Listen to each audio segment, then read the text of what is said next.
Does the perfect decision exist? Will you ever be able to buy the exact right motorcycle for you? Can it actually happen? I'll tell you why I'm thinking about this.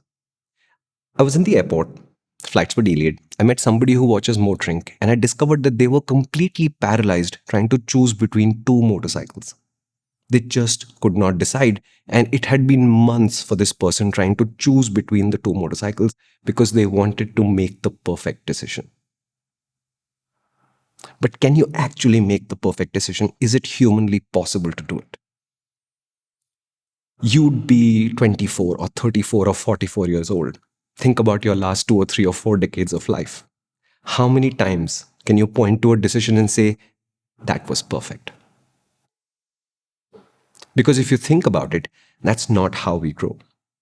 When you were a child, you didn't know what foods you liked.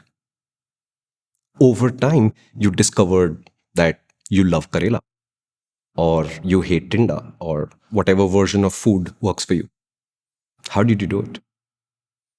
Somebody served you that, you tasted it, and then you discovered you had an affinity for it, or you were repelled by it, right? A mistake was made, and then you learned something from that mistake and moved on. And this is why you can go to a sweet shop and not get paralyzed by the decision of rasgulla or gulab jamun, right? Motorcycles to me work exactly the same way. The thing about humans is that we don't stay in the same place. We are constantly learning, adapting, and moving forward.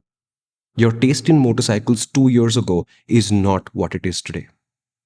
Even if you haven't started riding motorcycles yet, I bet what you saw on the internet 6 months ago and you loved and what you're loving now are not exactly the same thing. You've changed. And that means what represents the perfect bike will change. I've been riding motorcycles since 1998. That's a long time to be on bikes. I started my career with a kinetic Honda. Today, knowing what I know about motorcycling, my preference for motorcycles, would a scooter really be the right first bike to have? I'd say absolutely not.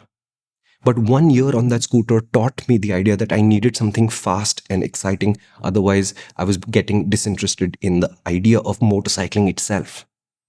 So, what I wanted was a Suzuki Shogun, which I couldn't get. So, I got a KB 125 instead. Was it a great motorcycle? In some ways, yeah. What was it? Perfect? Absolutely not. But the key here is that both the kinetic Honda experience and the KB 125 experience, and then all the motorcycles that came after it, they all taught me how to zoom in on what I preferred. And remember, these preferences change with age and experience. So at 24, what I thought a great motorcycle would be isn't what I thought it would be at 28, isn't what I thought would be at 33, isn't what I thought would be at 35, and so on. And what that's led to is that in my career, the ninth, 10th, and 11th motorcycle I've bought are very close to my idea of perfection today. Tomorrow, as I get older, my tastes may change again. And these three motorcycles, which I'm so in love with, may not be perfect anymore. This is how it works. The important thing that I want to bring to you is don't worry about it. There really are no absolutely terrible motorcycles or scooters out there. You just cannot go wrong. It's very difficult to do now. Whatever you get will do the functions you need for the next 3 or 4 years. And even if you're not super kicked about it, they will teach you about who you are and what kind of motorcycling you prefer. Humanity has always searched for perfection from the beginning of time.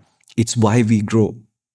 And over time, we've learned that we can learn from our own mistakes, but we also have the ability to learn from other people's mistakes.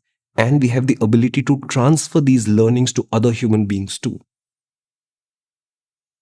All you have to do is calm down a little bit, stop worrying a lot more, and decide. If you have the rasgulla now and you didn't like it, you can come back and get the gulab jamun tomorrow. And no matter how depressing your worldview is, I promise you, 3 to 4 years from now, you will be looking at a new motorcycle. And that decision only gets better if your motorcycle today is not perfect. Because if you find the perfect motorcycle, why would you move on?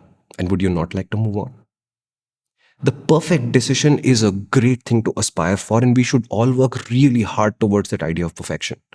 But we should natively understand that it's not actually possible to have a decision like that. It's not possible. You'll make good decisions and they'll come with rewards. You'll make bad decisions, they'll come with consequences. In both cases, you'll grow as a person. You'll grow as a motorcyclist. And that's the important part. To the person at the airport, I told him, just get a bike, one of the two. Close your eyes, toss a coin, and get one. I promise you, for the next 3 years, you'll have fun. And 3 years from now, you'll know more about what to upgrade to. And motorcycling, it's not about perfection. It's about moving forward. That's why they don't have a reverse gear.